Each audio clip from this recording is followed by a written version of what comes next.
আসসালামু আলাইকুম। Hello viewers, কেমন আছেন আপনারা সবাই? আশা করছি অনেক ভালো আছেন। হাজির হয়ে গেলাম আমার একটি নতুন ভিডিও নিয়ে। আজকের এই ভিডিওটিতে আমি আপনাদের দেখাবো কিভাবে আপনারা আপনাদের ইউএসবি পেন ড্রাইভটিকে বুটেবল পেন ড্রাইভে পরিণত করবেন। তো জানতে হলে অবশ্যই ভিডিওটি শুরু থেকে শেষ পর্যন্ত কোথাও না টেনে দেখতে থাকুন। আশা করছি আপনারা আপনাদের পেন ড্রাইভটিকে বুটেবল করতে পারবেন। তো চলুন শুরু করা যাক।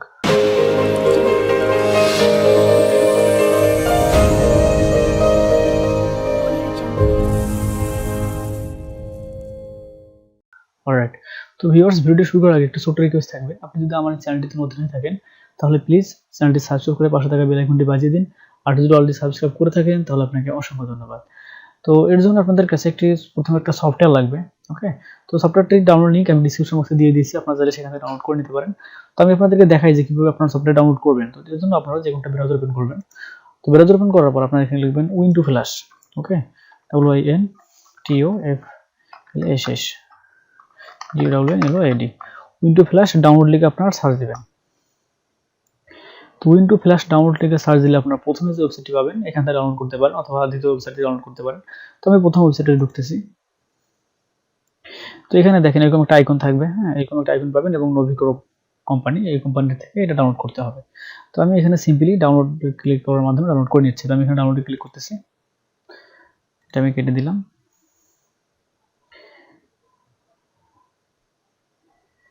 অলরাইট, তো ভিউয়ার্স দেখেন ডাউনলোডের পপআপ চলে আসছে। তো আমি এখান থেকে সেভ ফাইলে ক্লিক করে ডাউনলোড করে নিচ্ছি। তো সফটওয়্যারটা এখানে ডাউনলোড হচ্ছে, একটু সময় লাগবে।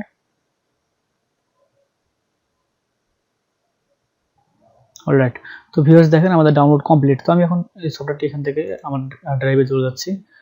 তো এটি হচ্ছে সেই সফটওয়্যার, ঠিক আছে। এই কাঙ্ক্ষিত সফটওয়্যার হচ্ছে আমাদের এটা নোভিক্রো উইন্ডো ফ্ল্যাশ। তো এই সফটওয়্যারটি আপনারা আপনাদের কম্পিউটারে ইনস্টল করে নেবেন প্রথম অবস্থায়। তো আমি এই সফটওয়্যারটি আমার কম্পিউটারে ইনস্টল করতেছি। এখান থেকে ইয়েস করে দিলাম।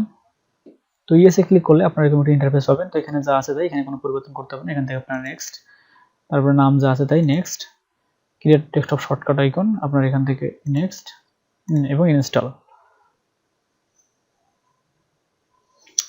এখান থেকে ফিনিশে দিতে পারেন। ওকে, তো আমি এখান থেকে ফিনিশে দিয়ে দিলাম। অলরাইট, তো ভিউয়ার্স ফিনিশে ক্লিক করলে আপনারা এরকম একটি ইন্টারফেস পাবেন বা একটি উইডজেট পাবেন। তো এখান থেকে দেখেন প্রথমে আপনারা এখানে নেক্সটে ক্লিক করবেন, ঠিক আছে। আমি এখান থেকে নেক্সটে ক্লিক করতেছি। তো নেক্সটে ক্লিক করার পর আপনারা এরকম একটি ইন্টারফেস পাবেন, ঠিক আছে। তো এখানে আপনারা দেখেন আই অ্যাকসেপ্ট যে অপশনটা আছে, এখানে আপনারা টিক চিহ্ন দিয়ে দিবেন। ওকে, এখানে কিছু তাদের টার্মস এন্ড কন্ডিশন আছে, আপনারা এগুলো পড়ে নিতে পারেন। তো এখানে পড়ে নেওয়ার পর আপনারা এখানে আই অ্যাকসেপ্টে ক্লিক করবেন। ওকে, ক্লিক করার পর এখান থেকে নেক্সট, তো নেক্সটে ক্লিক করলে আপনারা এরকম একটি ইন্টারফেস পাবেন। তো এখানে দেখেন পেইড লাইসেন্সে অটোমেটিক টিক দেওয়া আছে। ওকে, তো আপনাদের কাছে যেহেতু লাইসেন্স নেই সেক্ষেত্রে আপনারা ফ্রি লাইসেন্স দিবেন, ঠিক আছে। এখান থেকে ফ্রি লাইসেন্স, ফ্রি লাইসেন্স দেওয়ার পর এখান থেকে নেক্সট। তো এখানে কিছুক্ষণ সময় লাগবে, অটোমেটিক একটা কি জেনারেট হচ্ছে এখানে। অলরাইট, তো ভিউয়ার্স দেখেন এখানে আমাদের মোটামুটি কাজ শেষ। তো এখান থেকে আপনারা নেক্সটে ক্লিক করবেন। তো নেক্সটে ক্লিক করলে আপনারা এখানে দেখেন ফিনিশ অপশনটা আপনারা পেয়ে গেছেন। এখান থেকে আপনারা আবারও নেক্সটে ক্লিক করবেন। অলরাইট, তো ভিউয়ার্স আমাদের সফটওয়্যারটি প্রপারলি ইনস্টল করা কমপ্লিট। তো এখন আমরা দেখব যে কিভাবে আমরা আপনাদের পেন ড্রাইভটিকে বুটেবল করতে পারি। অলরাইট, তো ভিউয়ার্স আবারও বলে নিতে চাই, আপনারা যদি কোনো পেন ড্রাইভকে বুটেবল করতে চান তাহলে আপনাদের কাছে তিনটে জিনিস লাগবে। একটা হচ্ছে আপনাদের কাছে সফটওয়্যারটি লাগবে, এটা হচ্ছে আপনাদের কাছে একটা অপারেটিং সিস্টেম লাগবে, সেটা উইন্ডোজ 7 বা 10 যেটাই হোক, আইএসও ফাইল হতে পারে, জিপ ফাইল হতে পারে, কোনো সমস্যা নেই। এবং আপনাদের কাছে একটা পেন ড্রাইভ থাকতে হবে। তো আপনারা পেন ড্রাইভটা আপনাদের কম্পিউটারে আগে থেকেই লাগিয়ে রাখবেন, কোনো সমস্যা নেই। তো পেন ড্রাইভটি লাগানোর পর আপনারা এই সফটওয়্যারটি ইনস্টল করবেন, ঠিক আছে। তো এখন দেখেন আমরা দেখব যে কিভাবে আমরা বুটেবল করতে পারি। তো বুটেবল করার জন্য এখানে সিম্পলি দুটো অপশন আছে। আপনারা এখান থেকে এই প্রথমে যে অপশনটা আছে Windows setup bootable USB widget, এখানে ক্লিক করবেন। ওকে, তো আমি এখানে ক্লিক করতেছি। তো এখানে ক্লিক করার পর আপনারা এরকম একটা ইন্টারফেস পাবেন। তো এখান থেকে প্রথমে যে অপশনটা আছে আপনারা এখান থেকে অলওয়েজ স্টার্ট উইডজেট, এটা টিক দিয়ে দিতে পারেন, নাও দিতে পারেন, কোনো সমস্যা নেই। এখান থেকে নেক্সট। তো এই জিনিসটা অবশ্যই মাথায় রাখবেন, যদি আপনাদের কাছে কোনো ডিভিডি ডিস্ক থাকে সেক্ষেত্রে আপনারা 1 নম্বরটা চুজ করবেন, আর যদি আপনাদের কাছে কোনো জিপ ফাইল বা আইএসও ফাইল থাকে সেক্ষেত্রে আপনারা 2 নম্বরটা চুজ করবেন। অলরাইট, তো এখান থেকে আপনারা নেক্সটে ক্লিক করবেন। আমি নেক্সটে ক্লিক করতেছি। তো নেক্সটে ক্লিক করলে আপনারা এরকম একটা ইন্টারফেস পাবেন। ওকে, তো প্রথম অপশনটা পরে দেখাচ্ছি, দ্বিতীয় অপশনটা আগে দেখাই। তৃতীয় অপশনটা দেখেন এখানে লেখা আছে আপনাদের যে পেন ড্রাইভটা সেইটা। ওকে, তো এটা কিন্তু অটোমেটিক্যালি এখানে পাবে। আপনার পেন ড্রাইভটা কম্পিউটারে ঢোকানো থাকলে অটোমেটিক্যালি এখানে দেখাবে আপনাদের পেন ড্রাইভের নাম এবং পেন ড্রাইভটা কত জিবি সেটা। যদি 2-3টা লাগানো থাকে সেক্ষেত্রে আপনারা যেটা দিতেছেন এখানে ক্লিক করার মাধ্যমে সবগুলো এখানে দেখতে পাবেন। যেটা আপনাদের দরকার সেটা আপনারা এখান থেকে সিলেক্ট করে দিতে পারবেন। অলরাইট, তো তারপর যদি এখানে আপনাদের কম্পিউটারে ইউএসবি ড্রাইভারটা বা পেন ড্রাইভটা লাগানোর পরেও এখানে যদি শো না করে সেক্ষেত্রে আপনি এখানে রিফ্রেশে ক্লিক করতে পারেন। রিফ্রেশে ক্লিক করলেই আপনাদের এখানে চলে আসবে। এখন আসি আমরা প্রথম অপশনে। তো প্রথমটাই হচ্ছে আপনাদের উইন্ডোজ পাথ, ঠিক আছে, আপনাদের উইন্ডোজটা কোথায় আছে সেটা আপনাদেরকে সিলেক্ট করে দিতে হবে, বা আইএসও ফাইলটা কোথায় আছে সেটা আপনাদেরকে সিলেক্ট করে দিতে হবে। তো আমি যদি এখানে সিলেক্টে ক্লিক করি,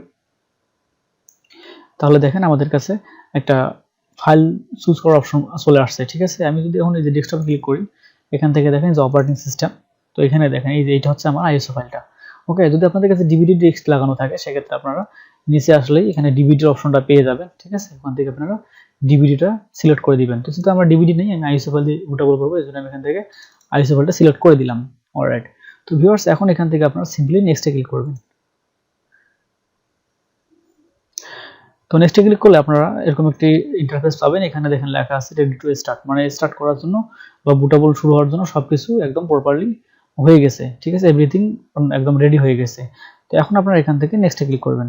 তো নেক্সটে ক্লিক করলে আপনাদের কাছে একটা ওয়ার্নিং আসবে। তো এই ওয়ার্নিংটা হচ্ছে আপনাদের পেন ড্রাইভটা এখন ফরম্যাট হয়ে যাবে। ওকে, তো অবশ্যই আপনাদের পেন ড্রাইভে যদি গুরুত্বপূর্ণ কোনো ডকুমেন্ট থেকে থাকে সেগুলো আপনারা আগে থেকেই সরিয়ে রাখবেন অন্য কোনো ড্রাইভে, তা নাহলে কিন্তু এখানে কন্টিনিউতে ক্লিক করা মাত্রই আপনাদের পেন ড্রাইভটি ফরম্যাট হয়ে যাবে। এবং অবশ্যই আপনাদের পেন ড্রাইভটি ফরম্যাট দিতেই হবে, ফরম্যাট না দিলে আপনাদের পেন ড্রাইভটি বুটেবল হবে না। ওকে, তো এই জন্য আপনারা পেন ড্রাইভে যদি কোনো গুরুত্বপূর্ণ জিনিস থাকে সেগুলো সরাই নিয়ে তারপর এখান থেকে কন্টিনিউতে ক্লিক করবেন। তো আমি এখান থেকে কন্টিনিউতে ক্লিক করতেছি। তো কন্টিনিউতে ক্লিক করলে আপনারা আরেকটি ইন্টারফেস পাবেন। তো এখান থেকে আই অ্যাকসেপ্টে ক্লিক করবেন। ওকে, আই অ্যাকসেপ্টে দিয়ে এখান থেকে কন্টিনিউ। তো ভিউয়ার্স দেখেন এখানে কিন্তু আমাদের বুটেবল শুরু হয়ে গেছে। ওকে, প্রথমে প্রিন্টারটা ফরম্যাট হবে, তারপরে পুরো প্রসেসটা কমপ্লিট হবে। তো এখানে মোটামুটি 10 থেকে 15 মিনিট সময় লাগতে পারে, সেটা নির্ভর করবে আপনার কম্পিউটার স্পিডের উপর। তো আমরা এখানে কিছুক্ষণ ওয়েট করতেছি। অলরাইট, তো ভিউয়ার্স দেখেন এখানে কিন্তু সবকিছু একদম ডান হয়ে গেছে। ওকে, আমাদের প্রিন্টারটি বুটেবল হয়ে গেছে। তো এখান থেকে আপনারা এক্সিট ক্লিক করুন। অলরাইট, তো ভিউয়ার্স আশা করছি আপনারা বুঝতে পারছেন কিভাবে আপনারা আপনাদের পেন ড্রাইভটিকে বুটেবল করবেন। তো তার এরপর যদি কোথাও কোনো সমস্যা হয় অবশ্যই আপনারা কমেন্ট করে জানাবেন, এবং ভিডিওটি যদি ভালো লাগে থাকে ভিডিওতে লাইক দিবেন, এবং আপনি যদি এখন পর্যন্ত আমার চ্যানেলটি সাবস্ক্রাইব না করে থাকেন চ্যানেলটি সাবস্ক্রাইব করবেন। ভালো থাকবেন, সুস্থ থাকবেন, আল্লাহ হাফেজ।